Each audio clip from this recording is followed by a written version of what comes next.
Hi, everybody. My name is Vicki Lee, and I wanted to bring a teaching to you. I'm going to tell you a story.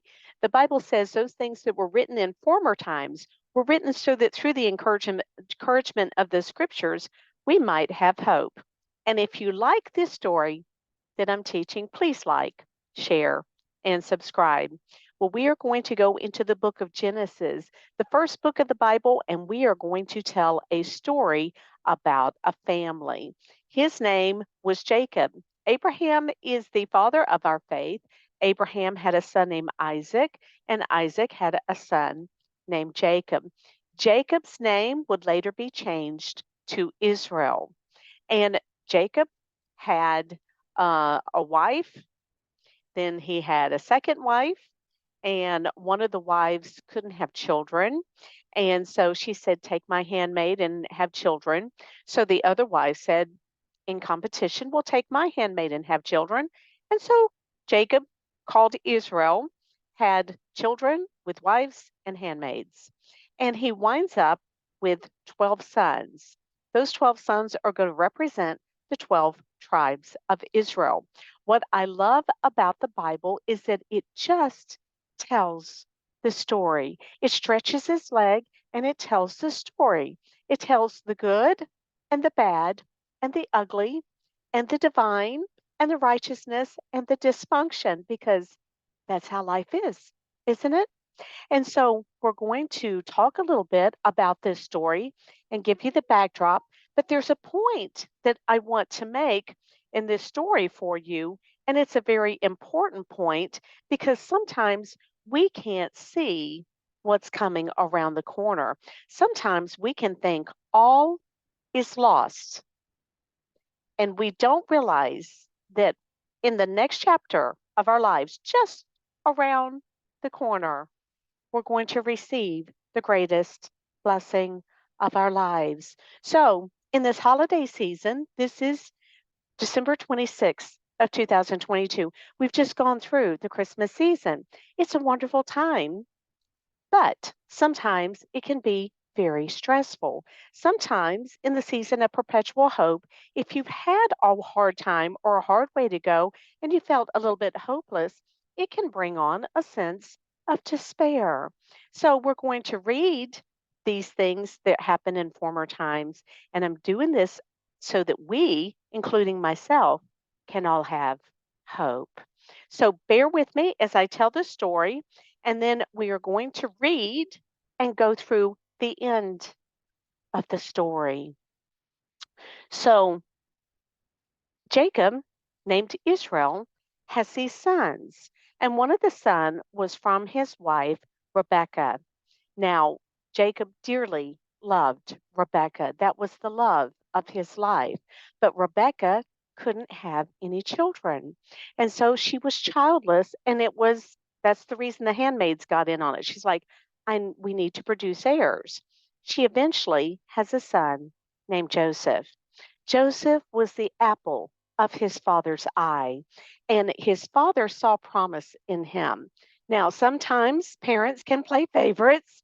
This story is probably a story about a parent playing favorites. But as the story unfolds, what Israel saw in his son Joseph would come to pass. And so Jacob, named Israel, made a coat of many colors for his son Joseph. And Joseph was so proud of it. And he told his brothers, "I had a dream, and I dreamed that I was going to do great things." And he's talking about it with his coat of many colors. Now, you know that your family and friends want you to do well and be happy, but don't do too well and don't be too happy, right? And so his brothers don't like the fact that dad made him the code. They don't like the fact that he has this vision, that he has any promise. And so they take and they throw him in a pit. And they go back home and they tell their father that he's dead, that wild animals came and carved him up, and Joseph is dead. So Jacob, named Israel, is mourning for years over the death of his son. In the meantime, Joseph wasn't dead, he was sold into slavery. And so he's sold into slavery. He's taken to Egypt, and he winds up in a man named Potiphar, his house.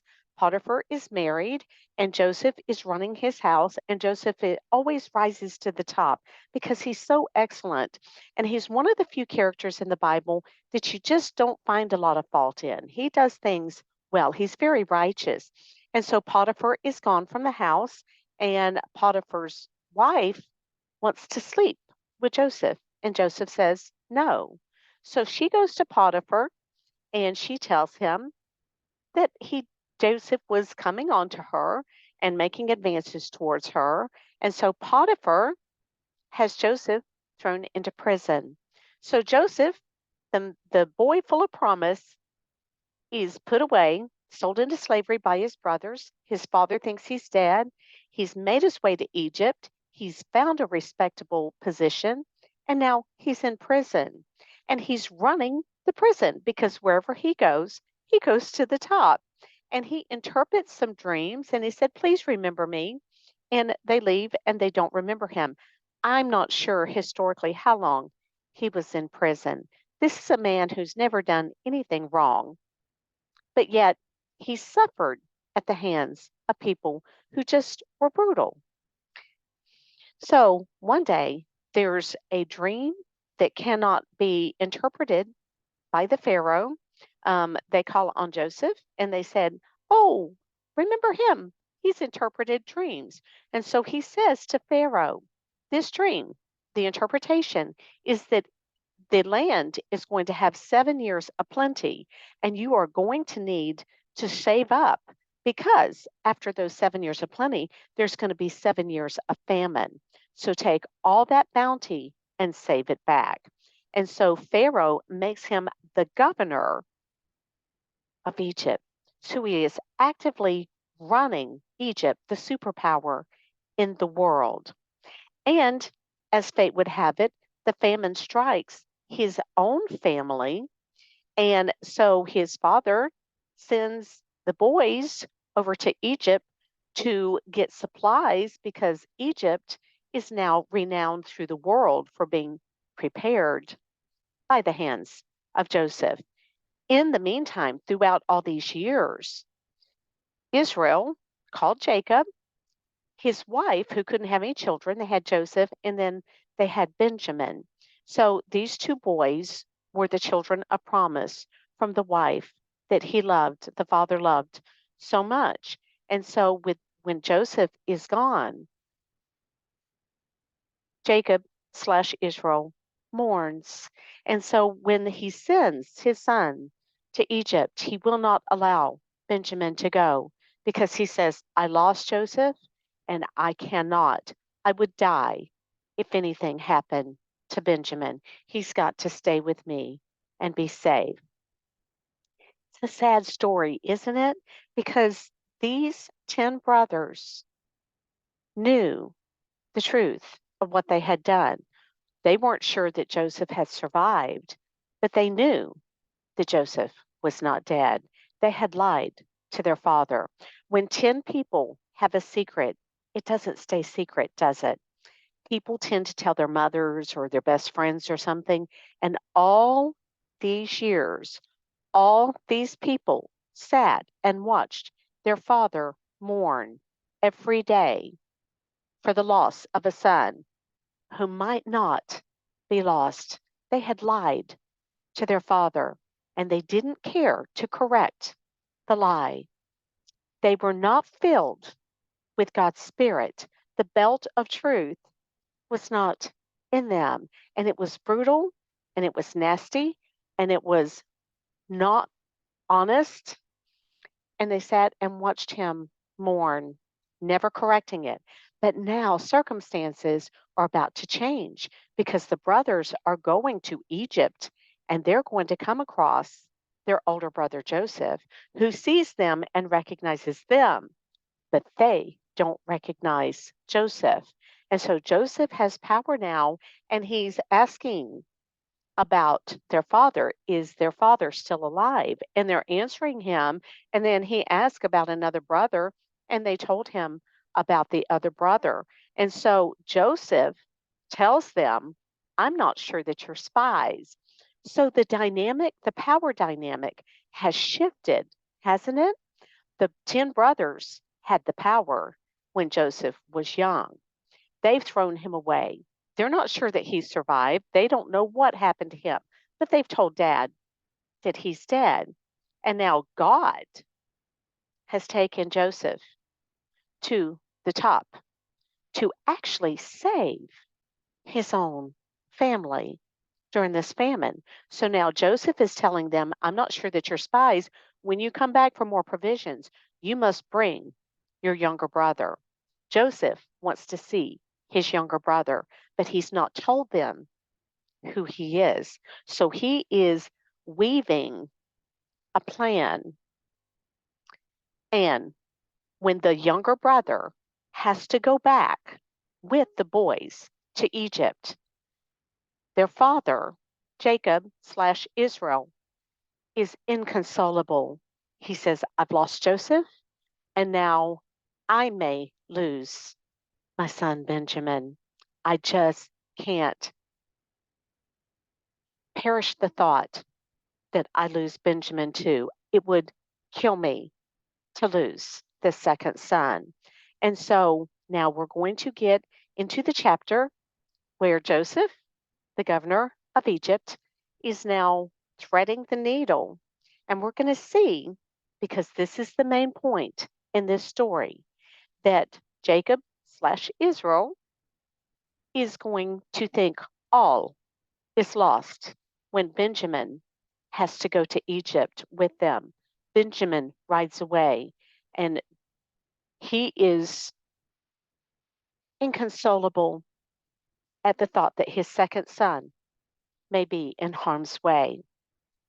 The main point of this story is that what he thinks of as potential catastrophe, he can't see the next chapter where it all comes together beyond his wildest dreams. So we're going to start in Genesis 44, and we're going to read Genesis 44 and 45 so we can see what happens.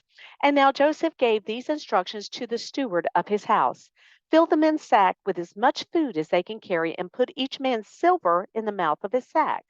Then put my cup, the silver one, in the mouth of the youngest one's sack, along with the silver for his grain. And he did as Joseph said. As morning dawned, the men were sent on their way with their donkeys. They had not gone far from the city when Joseph said to his steward, go after these men at once. And when you catch up with them, say to them, why have you repaid good with evil? Isn't this the cup my master drinks from and also uses for divination? This is a wicked thing you have done. When he caught up with them, he repeated the words to them, but they said to him, why does my Lord say such things? Far be it from your servants to do anything like that. We even brought you back from the land of Canaan the silver we found inside the mouths of our sacks. So why would we steal silver or gold from your master's house? If any of your servants is found to have it, he will die, and the rest of us will become my Lord's slaves. Very well, then, he said, let it be as you say. Whoever is found to have it will become my slave. The rest of you will be free from blame. Each one of them quickly lowered his sack to the ground and opened it. Then the steward proceeded to search, beginning with the oldest and ending with the youngest. And the cup was found in Benjamin's sack. All this they tore their clothes, and they all loaded their donkeys and returned to the city. Joseph was still in the house when Judah and his brothers came in, and they threw themselves to the ground before him. Joseph said to them, what is this you have done? Don't you know that a man like me can find things out by divination? What can we say to my Lord? Judah replied. What can we say? How can we prove our innocence? God has uncovered your servant's guilt. We are now my Lord's slaves, we ourselves and the one who has found to have the cup. But Joseph said, far be it from me to do such a thing. Only the man who was found to have the cup will become my slave. The rest of you go back to your father in peace. Then Judah said to him, pardon your servant, my lord. Let me speak a word to my lord. Do not be angry with your servant, though you are equal to Pharaoh himself. My lord asked his servant, do you have a father or a brother? And we answered, we have an aged father, and there is a young son born to him in his old age. His brother is dead, and he is the only one of his mother's sons left, and his father loves him. Then you said to your servants, bring him down to me so I can see him for myself. And we said to my lord, the boy cannot leave his father. If he leaves him, his father will die. But you told your servants, unless your youngest brother comes down with you, you will not see my face again. When we went back to your servant, my father, we told him what my Lord had said. Then our father said, go back and buy a little more food. But we said, we cannot go down. Only if our youngest brother is with us will we go. We cannot see the man's face unless our younger brother is with us. Your servant, my father, said to us, you know that my wife bore me two sons. One of them went away from me, and I said, he has surely been torn to pieces, and I have not seen him since. And if you take this one from me too, and harm comes to him, you will bring my gray head down to the grave in misery. So now, if the boy is not with us when I go back to your servant, my father, and if my father, whose life is closely bound up with the boy's life, sees that the boy isn't there, he will die. Your servants will bring the gray head of our father down to the grave in sorrow. Your servant guaranteed the boy's safety to my father. I said, if I do not bring him back to you, I will bear the blame before you, my father, all my life. Now then, please let your servant remain here as my Lord's slave in place of the boy, and let the boy return with his brothers. How can I go back to my father if the boy is not with me? No, do not let me see the misery that would come on my father. Then Joseph could no longer control himself before all his attendants, and he cried out, have everyone leave my presence. So there was no one with Joseph when he made himself known to his brothers, and he wept so loudly the Egyptians heard him, and Pharaoh's household heard about it. Joseph said to his brothers, I am Joseph. Is my father still living? But his brothers were not able to answer him because they were terrified at his presence. Then Joseph said to his brothers, come close to me. When they had done so, he said, I am your brother Joseph, the one you sold into Egypt. And now do not be distressed and do not be angry with yourselves for selling me here, because it was to save lives that God sent me ahead of you. For 2 years now, there has been famine in the land, and for the next 5 years, there will be no plowing and reaping. But God sent me ahead of you to preserve for you a remnant on earth and save your lives by a great deliverance. So then, it was not you who sent me here, but God. He made me father to Pharaoh, lord of his entire household and ruler of all Egypt. Now hurry back to my father and say to him, this is what your son Joseph says. God has made me lord of all Egypt. Come down to me. Don't delay. You shall live in the region of Goshen and be near me, you, your children and grandchildren, your flocks and herds, and all that you have. I will provide for you here because 5 years of famine are still to come. Otherwise, you and your household and all who belong to you will become destitute. You can see for yourselves, and so my brother Benjamin, that it is really I who am speaking to you. Tell my father about all the honor accorded to me in Egypt and about everything you have seen, and bring my father down here quickly. Then he threw his arms around his brother Benjamin and wept, and Benjamin embraced him, weeping. And he kissed all his brothers and wept over them. Afterwards, his brothers talked with him. When the news reached Pharaoh's palace that Joseph's brothers had come, Pharaoh and all his officials were pleased. Pharaoh said to Joseph, tell your brothers, do this. Load your animals and return to the land of Canaan, and bring your father and your families back to me. I will give you the best of the land of Egypt, and you can enjoy the fat of the land. You are also directed to tell them, do this. Take some carts from Egypt for your children and your wives, and get your father and come. Never mind about your belongings, because the best of all Egypt will be yours. So the sons of Israel did this. Joseph gave them carts as Pharaoh has commanded, and he also gave them provisions for their journey. To each of them he gave new clothing, but to Benjamin he gave 300 shekels of silver and 5 sets of clothes. And this is what he sent to his father: 10 donkeys loaded with the best things of Egypt, and 10 female donkeys loaded with grain and bread and other provisions for his journey. Then he sent his brothers away, and as they were leaving, he said to them, don't quarrel on the way. Now, what does he know about his brothers? So they went up out of Egypt and came to their father Jacob in the land of Canaan. They told him, Joseph is still alive. In fact, he is the ruler of all Egypt. Jacob was stunned. He did not believe them. But when they told him everything Joseph had said to them, and when he saw the carts Joseph had sent to carry him back, the spirit of their father Jacob revived. And Israel said, I'm convinced my son Joseph is still alive. I will go and see him before I die. One chapter before, everything was disaster. It had been disaster for years. This had been a long time. Jacob slash Israel had lived mourning what he thought was reality. Remember, Joseph's father lived among people who were brutal. His sons were brutal. The people that knew this secret and did not tell him for years and watched him mourn what he thought was reality were brutal. They were dishonest, they played games, they manipulated, and they threw their brother away. But Joseph tells them, God sent me here. What you meant for harm, God meant for good.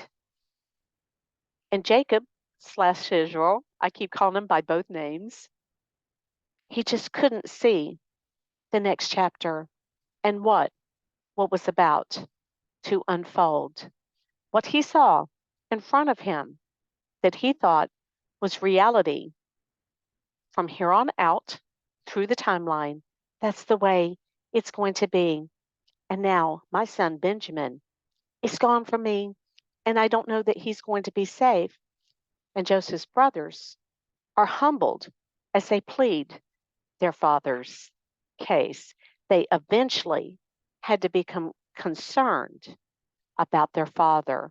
This process was maturing the brothers. The famine and not having enough to eat was maturing the brothers. God was working through all the circumstances. He was even working through the circumstances of Joseph's life as he was sold into Egypt, went to Potiphar's house, accused of something he didn't do. He winds up in prison. And then from there, he goes into Pharaoh's house. And the brothers said, You are equal to the power of Pharaoh. Amazing stuff, isn't it? What was written in former times was written so that through the encouragement of the scriptures, we might have hope. What is it about your life? What is it for years that has riddled you and pummeled you? And it seems to be fact. And it seems to be something that's just going to be a continuum on your timeline with no let up. But perhaps we can't see the next chapter. Perhaps we can't see what is going to unfold. Perhaps the harm that others have meant for us, perhaps God means that for good. Perhaps what is coming ahead of us in the next year, it's going to unfold so beautifully. Perhaps we need to have faith. Perhaps we can be like Joseph's father who says, I believe he's alive. I am going to see what I didn't think would ever happen come to fruition. Perhaps our spirits will be revived through events we could never even claim. And remember, God brought Joseph's father this huge blessing through traumatic events called a famine. You are there, you are trying to till the soil won't give. All your best efforts, everything that you've done for years, it doesn't work anymore. Everything you've known, it doesn't work anymore. And the doors are being shut. And you're sent to another land that's really strange. And yet, the divine appointments are there, and the provision came from the hands of your own flesh and blood. And perhaps we're told, you know, this is happening, and perhaps the people who meant harm and evil are told, don't quarrel on your way home. Don't do it, boys. I know you well enough to know that you're going to quarrel amongst yourselves. Don't do it. Go home in peace. Let it be a better way. Let the blessings flow. It's a new timeline, it's a new era. And what you thought was gone is standing in front of you with blessings. They were given the best that Egypt had to give. God's people make really big mistakes. Joseph's brothers were part of God's people. They were going to represent the 12 tribes of Israel. And look at what they did. Look at how they deceived their their father for years. And yet the truth came out, the truth prevailed. God was in the details. And then the world, because Egypt represented the world unfolded to give them the best of what it had, because through those traumatic circumstances, God is in control. Let's remember that God is in control. What do you see in this chapter? Are you tired? Are you frustrated? Are you just discouraged? Let God write the next chapter in our lives. We do get discouraged, don't we? Our spirits fail, and we just say, if one more hit, if I can take one more hit, I'm just going to die because I can't do it anymore. And God says, I know. And this whole time, I've been working this out on your behalf. I, God, transcend the vileness of humanity, the vileness of God's people who do what they do to the innocent, sometimes the secrets they keep. That's what this story talks about. If you don't have Jesus Christ as your personal Savior, this is what He does. This is how He works it out. It's so brilliant. It's so precious. It's the greatest story ever told, the Holy Bible. All you have to do is believe on the Lord Jesus Christ, and you shall be saved. And you can come in to this family that's not perfect, but we're forgiven. And you have access to blessings that flow in so many different ways, and it's eternal. I keep saying the world we think is like this, but it's actually upside down. And we look at the Bible and spiritual things like it's upside down, but it's actually right side up. Joseph was God's man, and nothing could take Joseph out.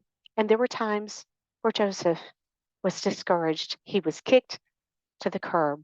He was given that coat of many colors, and his father saw the promise. And God said, I don't care what abusive people do. I don't care how many lies are told. I don't care how much trauma is going to go down the pike. I have a plan. And the God who has that plan and that purpose will see to it that it is put into fruition. Trust Him. I needed to teach this because I need to learn this right now at this intersection in my own life. When I speak, His Spirit flows through me and it comforts me. I hope it comforts you too. If you like my speaking, please like, share, and subscribe. And above all, if you are God's, whatever you're going through, don't give up. Have a wonderful day, everybody.